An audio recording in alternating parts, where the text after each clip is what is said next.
Doesn't feel alive. You think it is? Okay. Everything showing that it is?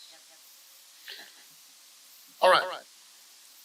First, I guess I better apologize, which really doesn't cost me much but a little bit of pride, and that's, I don't have a whole lot to give up, but I hold on to some, particularly in the area that making people happy. So, we'll apologize for not being on time. We had issues with the new mini mixer connecting to the new to us laptop and so on. And I'm sure we're going to have other issues along the way. This is not your normal things that a repairman deals with. Still supposed to learn. Still don't know that can't get it done. But we are late, and I apologize. So today, despite the fact that it's not a topic that she can find very easily, she being the woman who takes care of all of the video, that is the woman that I've had a love affair with for a long, long time. She cannot find too much to connect, or to put it in a category. She can't find that category. And that category will be, today, me trying to help you find the best repairman for you. Now, I work on houses, I work on commercial buildings, and I work on mobile homes and campers and on and on. So I have a little bit of experience with a whole lot of things, and sometimes I have a whole lot of experience. So she's over there learning how to play with these elaborate programs and mixers and all that stuff. So I'm going to talk to you about what I would do if I was hiring someone to repair my home, business, etc. So one of the things that you might concentrate on is what kind of repairman that you need. There are always, like your next door neighbor or somebody down the road that somebody else knows. Yeah, I think he knows how to do that. If that'll work for you, then you go to the next point, which would be how expensive is he? Is he going to charge? Do you get along with him? These are all things. Even if it's somebody next door, you really shouldn't use up all your favors, if you will, unless you intend to repay by, cooking a meal or something that you think would be legitimate that he thinks or she thinks. Don't know that many women in repair, but I'm sure they're out there. So I'm going to use these instances and others, which I have been told that I have a big time ranking on Angie's list. I don't even know, I don't follow it. But I am generally interested and perhaps highly focused on my reputation, period. So that is somebody that you would want. Not trying to paint myself, because I cannot be everywhere at one time. And quite often I feel like a fireman when the whole town is on fire. And that is stressful. And you wouldn't think so. You think, oh, you got all the work in the world. Well, you have to tell everybody, hey, can you just wait, because I'm trying to finish up. Well, how long will it be? A lot of times repairs are not predictable. Not as much as you would like. How long does it take to fix an electrical problem? You can be taking apart whole lot of stuff, or you can find it real quick. So if you told them I'll be there in 2 hours, and it took 3, that would be wrong. If you told them you'd be there in 2 hours, and you got it done, and you're back over to their place in 10 minutes, they wouldn't be ready, and that wouldn't be accurate either. So what we're dealing with is somebody who is honest with you, or at least trying to be honest. Like us saying we're going to be here at 8 o'clock. You're looking for somebody who tells the truth and who makes you feel comfortable. Now I think most people have enough instinct to decide, hey, this guy kind of makes me uncomfortable. You know, a lot of women will say that guy makes me feel creeped out. Maybe that's something you should pay attention to. So along the way, you need to follow your instincts. If you feel like this person is not being honest, ask more questions, perhaps before they even arrive. So one of the things you would do is check online to see if they have any kind of reputation online. How long have they been in business? What do they do? And will it fit what you need? Then you prepare the questions that you need to ask, and I would assume you have more than one choice. So you're going to ask these questions probably of more than 1 or 2 people, unless the first one you call feels like the one. So that is where you're at. You're going to have to go online or get on a phone book or call some friends. Who do you use? Who do you feel comfortable with? And then get the phone number and make an arrangement. Hey, can we talk? Or can you call me back? That's an unusual shortcoming of a lot of repair people or handyman, if you will. They don't call people back. And there's been a couple of times when I felt guilty of that because I was out of range. But I almost always call somebody back. There's probably been some exceptions because when I stop making mistakes, I'll be dead. But that is a good example of somebody who is interested in your well-being because they'll call you back. And then maybe apologize because they didn't call you back quickly. So what you're looking for is the humility and the ability to adjust to your needs. So one of those things is, what can you do regards my situation? Do you feel comfortable doing that? And let them say, no, I don't feel real comfortable. That doesn't mean they can't do it. Still, you need to feel comfortable about how they treat you on the phone. If they're abrupt, perhaps even a little bit rude, I would assume you know that they're going to be that way in person. Unless there's some circumstance that makes them totally out of character, you would consider that as being somebody you might not want to spend much time with because they didn't treat you properly, even on the phone, or texting you back. Do you want somebody that's yelling and screaming, cussing a storm, if they did something wrong or something doesn't go their way? Do you want that kind of violence in your home? Probably not.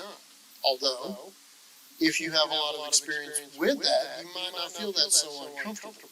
But I suggest to you, losing your temper and losing your ability to stay focused and turning to violence is not somebody that usually has powerful lot of fortitude and endurance.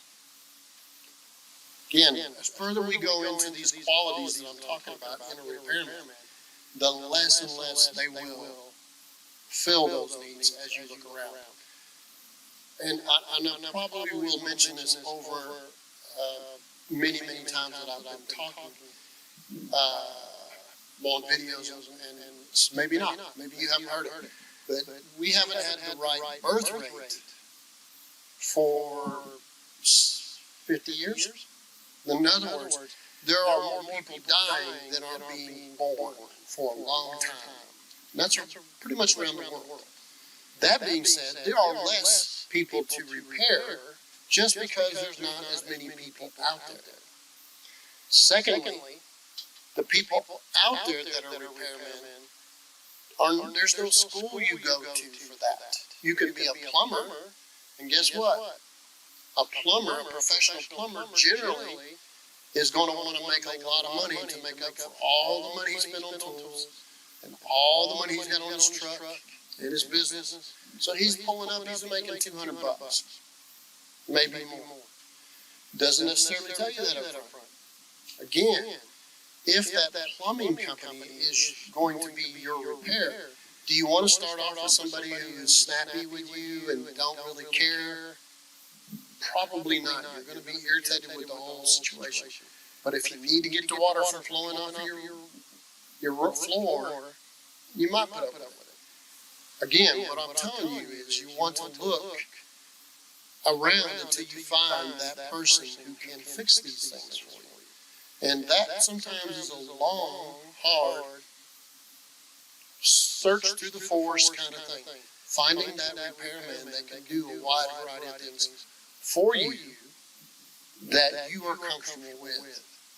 Because they're not like a mechanic when you take your car, have it towed there, or you drive it there. At their place. They're at your place.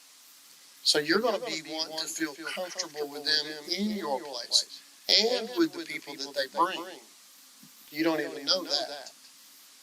So here's where we're at. We have now learned that you need to find out if they're honest, some way in conversation. You need to find out if they seem as though they know what they're talking about. So you can ask some questions. This is what I've got. Have you got any experience with what I'm talking about? Do you know what you could do? Those are things you can ask before they even come out. If they act negative, that's probably not the best one for you. I remember one time I was getting ready to talk to a lawyer about divorce, and he started off the whole conversation saying, well, you're probably going to lose your kids. It's probably going to cost you about $7,000, and we're going to do the best we can, but I just don't guarantee much of anything. Is that the kind of guy you want to hire? Is that where you want to put your hopes? That's not who I used. So, by the way, doctors and lawyers are the only people that in trade, and they both spend a lot of time in school, can charge you and still screw up and still charge you. Think about that. Doctors and lawyers are the only people that can do that. Now, as a repairman, you have to go to some place you haven't ever been before. We're starting off new. And he's going to be, I think, I can look at my GPS and let you know how long it will take me to get there, if you can come right away. He's going to try to say, hey, I need to stop by here, there, any number of things like that. You're going to have to tell him, I can be here, I can be at my home at such and such time. And he's going to have to see if his schedule will work with your schedule. And if you're frustrated and unhappy, how does he deal with you? Because you're not going to be less unhappy and less frustrated when you've got your house torn apart trying to get to an electrical problem or fix something in the house. So, again, find those qualities that you want. Now, can a young fellow who doesn't have much experience do the things you want? Well, that kind of depends on what kind of work you want done. So if you're trying to move a deck from one side of the house to the other, or pull a deck away and build another one, he might be able to pull the deck away, but he might be over his head when it comes to building that deck. You are the one that got to have to discern what can be done.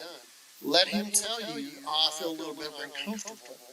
And then if he is the guy that you feel like you're comfortable with, but he's uncomfortable, you're going to have to work with him and his learning while working for you.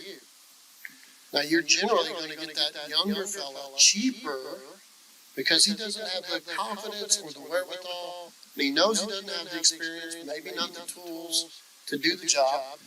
So you're going to give up some of that quality and experience for somebody who's less expensive. So that's one of those things that you're going to have to discern. If he's an older guy, do you think he's physically capable of doing the hard work?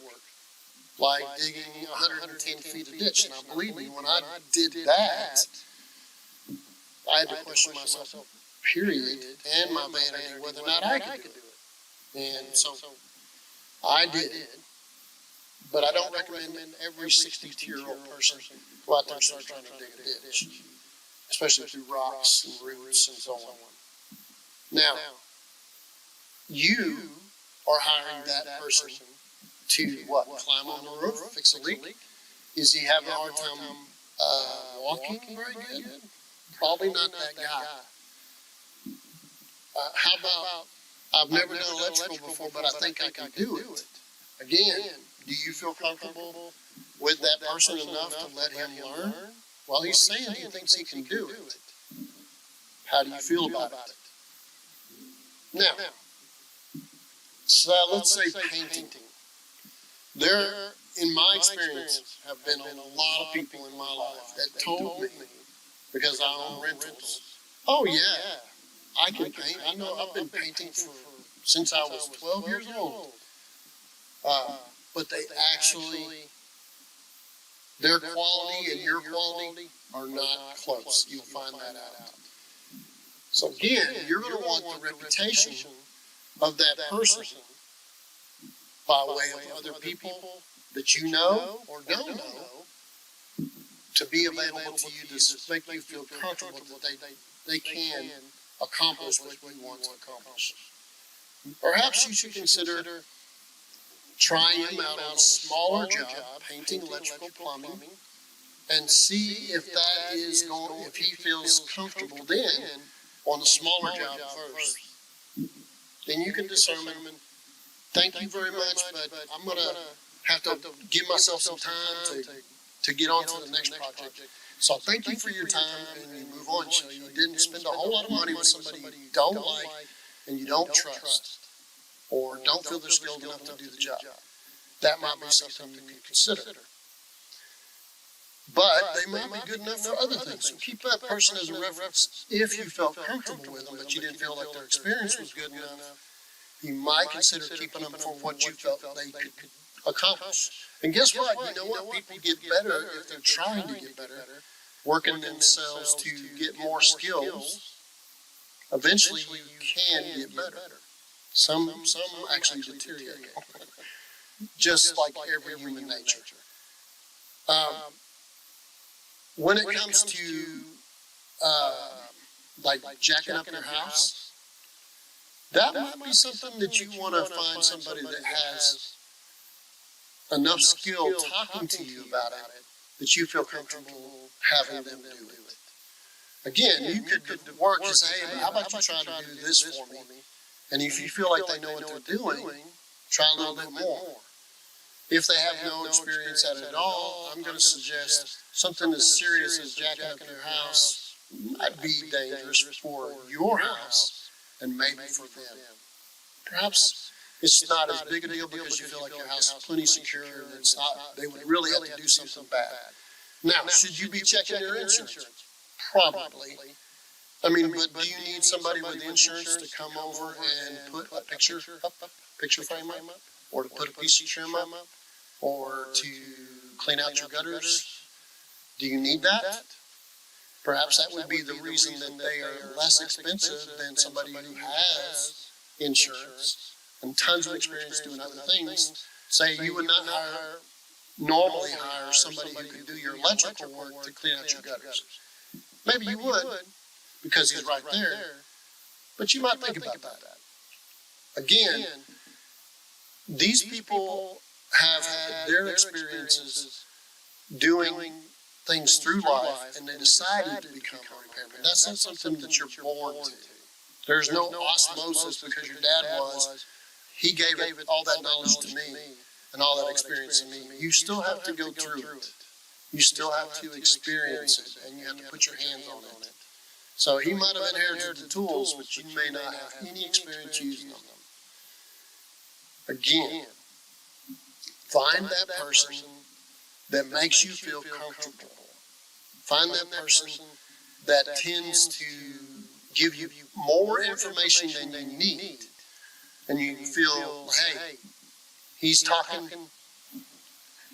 I'll give you, for instance, a lot of repairmen are men. Now I'm going to say 99% are men. Let's say the majority, 80% of the time when you hire a repairman to come to your house, it's the woman that's telling the repairman, this is what we need done. Maybe the husband calls you, say, I'm going to go make money. My wife's going to be there at a certain time. I'm going to be there at a certain time. Sometimes you meet the husband. Quite often the husband has other things to do, and the woman is what you deal with at least 80% of the time. Does that man talk down to you? That repair man, that handy man. Does he talk down to you as a woman? Is that somebody you want to do the work for you? Does he ask to talk to your husband because he doesn't feel like you can understand? That's not somebody who's really looking after your benefit. That's somebody who has had problems with women, probably because of his attitude, and he's going to do nothing but give you attitude whenever he sees fit to give it to you. Because he's got a problem with all women. And quite often, as a repairman, you have to deal with a woman who has had to deal with a lot of really bad guys. You might have to swallow a little bit of pride because she's talking to you. But you know what? As a repairman, generally you have other things to do. And if you take too much, or if you're the customer and you deliver too much and he takes it, he might have another motive. So you don't really want somebody who's beaten down. You don't want somebody that's over the top confident, acts like they can do anything, which seems like a line. Now, if they're wide-ranged and they've seen a whole lot of different things, perhaps they can do all the things that they're talking about. But do they show that humility when they talk about their experience? Can they give you examples? Can they tell you how they fix certain things in that particular situation? That would be somebody who actually knows. But you don't want somebody talking down to you. I don't care if they are educated, master mechanics, as far as being a plumber, master electrician. Do you want somebody talking down to you? What do you think that bill is going to be like when you're having to swallow that bill plus his attitude? You do not need to put up with somebody who is rude. It is a service industry. You don't go to a restaurant where they mistreat you, and you don't ask that person to come to your house that's rude to you. I know that there's a lot of women that have put up with that, but you need to ask yourself, can I work just a little bit harder before I have a problem and find somebody that I feel comfortable with? That's when you would have those little things. Have that person over, fix the doorknob, fix loose hinges on the door, paint a small area, paint the inside of the closet. You know, okay, you want me to do that? But that gives you a chance to see what that person's work ethic is. So you could have them over for a trial run even before you have other major problems. You might ask them, what's your goals? Are you going to be able to hang in there and make it? How do you feel about working on other things like trim carpentry or